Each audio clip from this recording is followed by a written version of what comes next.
हिंदी प्रतियोगिता के YouTube channel में आपका स्वागत है। आज हम आपके लिए लेकर आए हैं हिंदी कहानी से संबंधित 50 बहुत ही महत्वपूर्ण प्रश्न, जो आपके सभी एग्जाम्स के लिए बहुत इंपॉर्टेंट है। तो वीडियो को ध्यान से देखें और अंत तक बने रहें। तो शुरू करते हैं। पहला प्रश्न है, इनमें से कौन सी महिला कथाकार हिंदी की नहीं है? तो इनमें से जो महिला कथाकार हिंदी की नहीं है वो है महाश्वेता देवी। ऑप्शन नंबर बी इसका सही आंसर है। अगला प्रश्न है, निम्नलिखित कहानीकारों को उनकी कहानी के साथ सुमेलित कीजिए। तो इसमें कुछ कहानीकार दिए गए हैं और उनकी जो उनके द्वारा लिखी गई कहानियां हैं, तो इनको सुमेलित करना है। और नीचे कुछ कोट दिए गए हैं। तो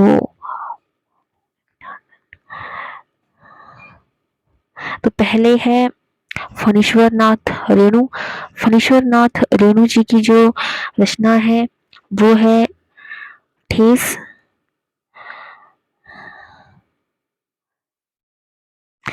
फणीश्वर नाथ रेणु जी की रचना है ठेस।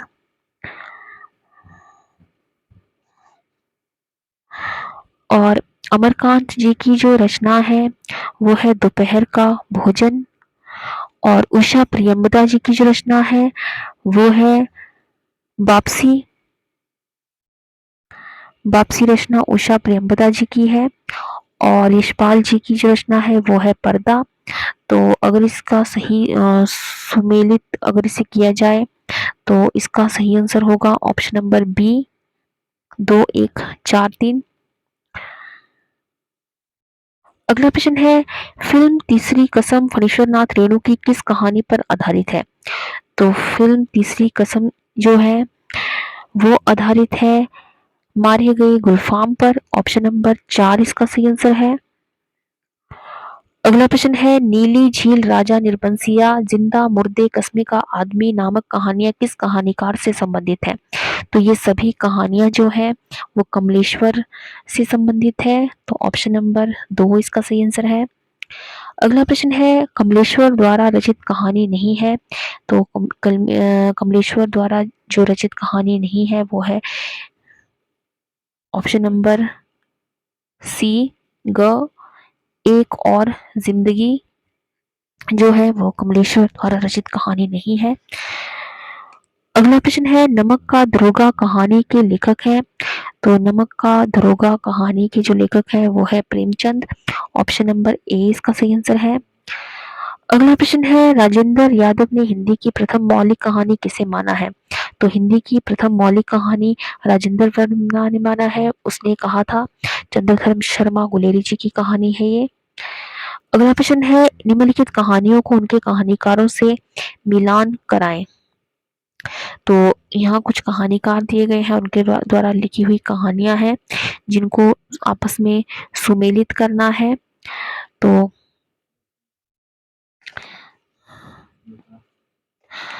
सबसे पहले है झीनी झीनी बीनी रे चंदनिया। तो ये कहानी जो है वो योगिता यादव जी की है। और इसके बाद दी गई है बाबू तेली की नाग।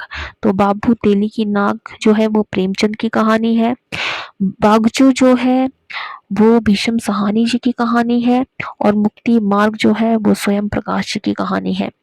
तो अगर इसका सही कूट देखा जाए तो वो होगा 4123। ऑप्शन नंबर बी इसका सही आंसर है।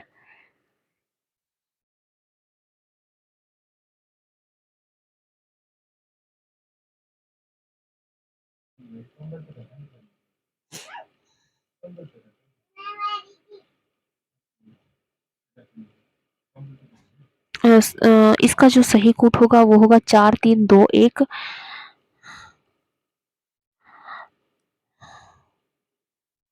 झीनी झीनी बीनी रे जो है वो योगिता यादव जी की कहानी है। बाबू तेली की जो नाग है वो है स्वयं प्रकाश जी की कहानी। और बागचू जो है वो भीष्म सहानी जी की कहानी है। मुक्ति मार्ग जो है वो प्रेमचंद जी की कहानी है। तो 4321 ऑप्शन नंबर सी इसका सही आंसर होगा। अगला प्रश्न है, कॉमरेड का कोट किसकी रचना है? तो कॉमरेड का कोट जो है वो सृंजय की रचना है। ऑप्शन नंबर सी इसका सही आंसर है। पूस की रात की कहानी का मुख्य पात्र है। तो पूस की रात की कहानी का मुख्य पात्र है हल्कू। ऑप्शन नंबर सी इसका सही आंसर है। अगला प्रश्न है, प्रकाशन के आधार पर जयशंकर प्रसाद की कहानियों का सही अनुक्रम है। तो प्रकाशन के आधार पर जो है वो सबसे पहले छाया, फिर प्रतिनिधि, आकाशदीप, फिर इंद्रजाल जो है, इस तरह से इसका सही क्रम होगा। तो ऑप्शन नंबर बी इसका सही आंसर है।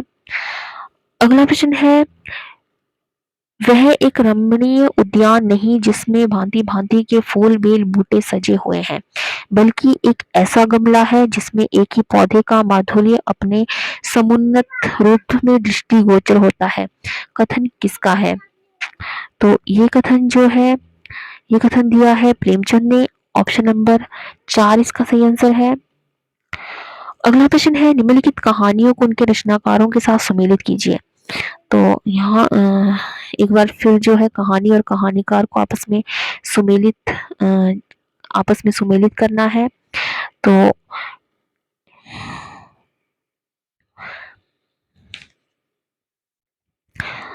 सबसे पहले है यारों के यार। यारों के यार कहानी जो है वो कृष्णा सोबती जी की है। मछली मरी हुई। मछली मरी हुई के जो रचनाकार है वो है राजकमल चौधरी। सपाट चेहरे का आदमी दूधनाथ सिंह की रचना है। और कोसी का घटवार जो है वो शेखर जोशी जी की रचना है। तो इसका जो सही कूट होगा वो होगा ऑप्शन नंबर 1, 3, 4, 1, 2। तो ऑप्शन नंबर 1 इसका सही आंसर होगा। अगला प्रश्न है, कथाकारों का जन्मकाल के आधार पर सही अनुक्रम है। तो इनका सही अनुक्रम होगा ऑप्शन नंबर 1, विष्णु प्रभाकर, धर्मवीर भारती, मन्नू भंडारी और नरेंद्र कोहली। तो ऑप्शन नंबर 1 इसका सही आंसर होगा। अगला प्रश्न है, प्रकाशन वर्ष के अनुसार निम्नलिखित कहानियों का सही अनुक्रम है। तो प्रकाशन वर्ष के अनुसार जो है कहानियों का सही अनुक्रम है ऑप्शन नंबर 3, इंदुमती, उसने कहा था, कफन और फिर मकरील। अगला प्रश्न है, ठेस कहानी के लेखक हैं। तो ठेस कहानी जो है वो फणीश्वर नाथ रेणु जी की है। ऑप्शन नंबर 2 इसका सही आंसर है। अगला प्रश्न है, गुल बहार इंदुमती किसके कहानी संग्रह है? तो ये कहानी संग्रह है किशोरी लाल जी के। ऑप्शन नंबर 2 इसका सही आंसर है। रक्षाबंधन कहानी के कहानीकार कौन थे? रक्षाबंधन कहानी के कहानीकार है कौशिक जी। ऑप्शन नंबर 1 इसका सही आंसर है। अगला प्रश्न है, कर्मनाशा की हार किस कथाकार की कहानी है? तो कर्मनाशा की हार जो है वो शिव प्रसाद सिंह की रचना है। ऑप्शन नंबर 2 इसका सही आंसर है। अगला प्रश्न है, सक्रिय कहानी के प्रवर्तक है। तो सक्रिय कहानी के जो प्रवर्तक है वो है राकेश वत्स। ऑप्शन नंबर 4 इसका सही आंसर है।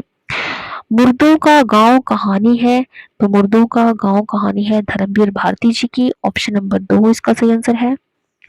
अगला प्रश्न है, आंगन में उगी पौध कहानी है। तो आंगन में उगी पौध कहानी जो है वो कुसुम चतुर्वेदी जी की है। ऑप्शन नंबर 2 इसका सही आंसर है। 9 बार कहानी है। तो 9 बार कहानी जो है वो जयप्रकाश करदम की है। ऑप्शन नंबर 2 इसका सही आंसर है। कंटीले फूल लजीले कांटे किसकी रचना है? तो कंटीले फूल लजीले कांटे जो है वो ईराचंद्र जोशी जी की रचना है। ऑप्शन नंबर 3 इसका सही आंसर है। अगला प्रश्न है, यशपाल एक कहानी लेखक के रूप में जाने जाते हैं। तो यशपाल जो है वो प्रगतिवादी कवि थे। ऑप्शन नंबर 1 इसका सही आंसर है। कहानी वह ध्रुपद की तान है जिसमें गायक महफिल शुरू होते ही अपनी संपूर्ण प्रतिभा दिखा देता है। एक क्षण में चित्त को इतने माधुर्य से परिपूर्ण कर देता है जितना रात भर गाना सुनने से भी नहीं हो सकता। यह कथन किसका है? तो ये कथन जो है प्रेमचंद जी का दिया गया है, तो ऑप्शन नंबर 4 इसका सही आंसर है। अगला प्रश्न है, निम्नलिखित पात्रों को संबंधित कहानी से सूचीबद्ध कीजिए। तो कुछ पात्र दिए गए हैं और उनकी जो है कहानी दी गई है और उनके पात्र दिए गए हैं जिनको सम्मिलित करना है आपस में। तो इसका जो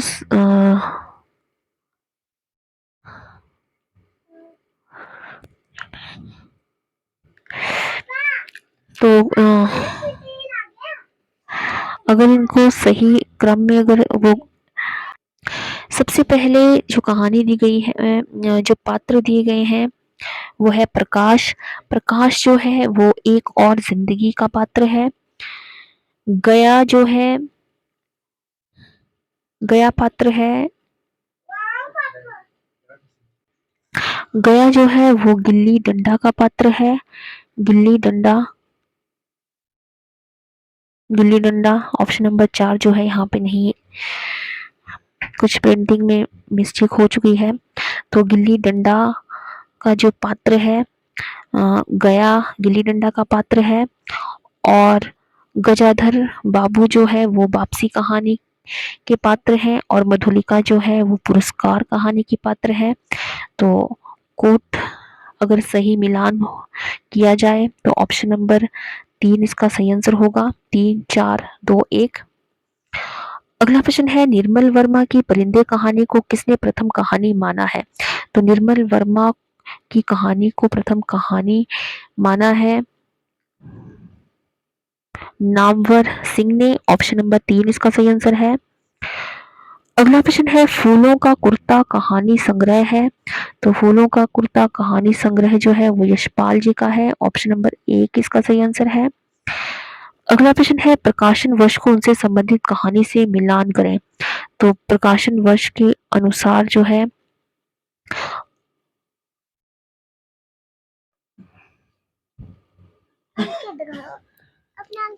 तो प्रकाशन वर्ष के अनुसार उनकी से संबंधित कहानी से अगर मिलान किया जाए तो सबसे पहले है 1902 में जो है कहानी प्रकाशित हुई थी प्लेग की चुड़ैल।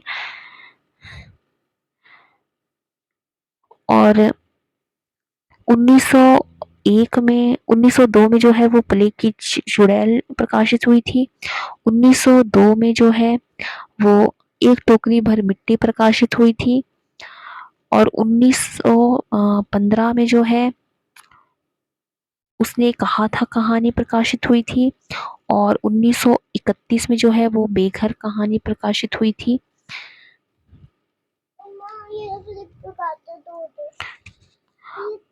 अगला प्रश्न है, पुरानी और नई कहानी के बीच बदलाव का बिंदु है नई वैचारिक दृष्टि, यह कथन किसका है?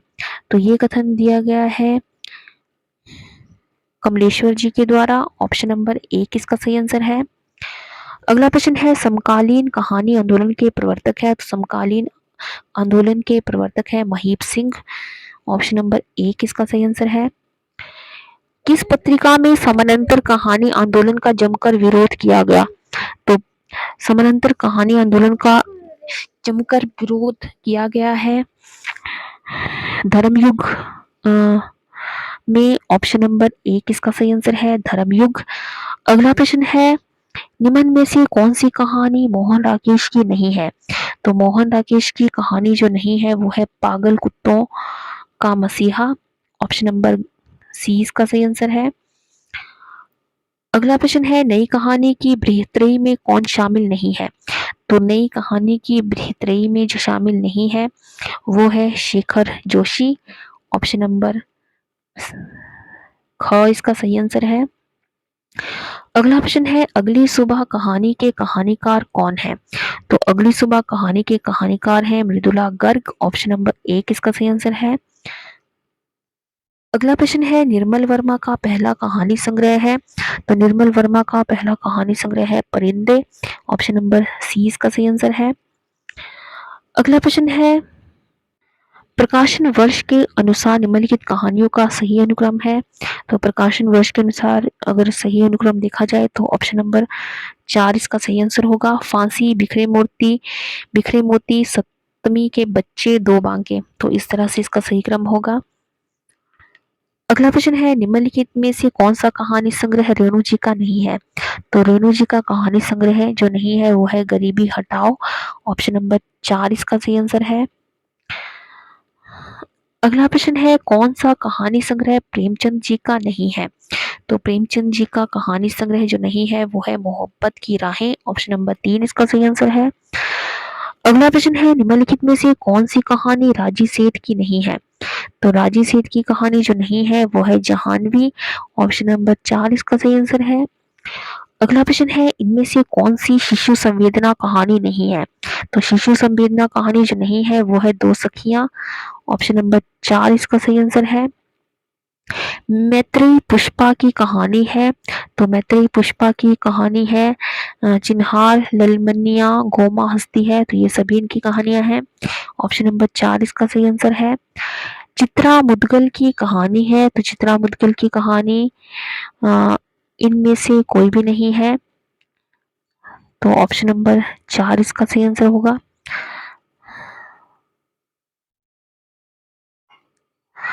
अगला प्रश्न है बिजली किस लेखक की कहानी है? तो बिजली जो है वो राधिका रमन प्रसाद जी की कहानी है। ऑप्शन नंबर ए इसका सही आंसर है। और अगला प्रश्न है ईश्वर का चेहरा किस लेखक की कहानी है? तो ईश्वर का चेहरा जो है वो विष्णु प्रभाकर जी की कहानी है, तो ऑप्शन नंबर सी इसका सही आंसर है। तो ये थे आज के हिंदी कहानी से संबंधित टॉप 50 मोस्ट इंपॉर्टेंट क्वेश्चंस। तो आई होप आपको ये वीडियो पसंद आया हो, तो वीडियो को लाइक करें और ज़्यादा से ज़्यादा शेयर करें। तो आज की वीडियो में बस इतना ही, मिलते हैं एक नई वीडियो में कुछ नए प्रश्नों के साथ। तब तक के लिए जय हिंद, जय भारत।